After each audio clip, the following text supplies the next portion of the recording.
Mu kabuga kano akayitibwa Busanza abantu bagenda mu maaso n'emirimu gyabwe. Kano kali kumpi n'ensalo ya Uganda ne Congo era abatuuze bagamba nti wano abasirikale abaddukira mu Uganda we baayitira ng'embeera etabuse. Wabula bwe weeyongerako munda osanga ng'embeera egenda ekyuka kubanga abayeekera ba M23 bali mu kulawuna ebitundu bino. Ebitundu ebisinga okutunuulirwa n'eriiso ejjogi byebyo ebiri mu nsozi.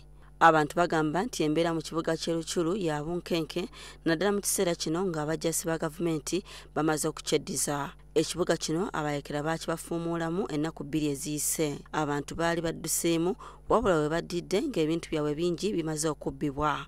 Abayeekera kati bagamba nti balinda kiragiro kyokka emmundu eddemu eseke buto. Cha kufanya alafu wakati wataamua tutajua na sisi cha kufanya, watatuparisha, watatuelezea, tutaona cha kufanya.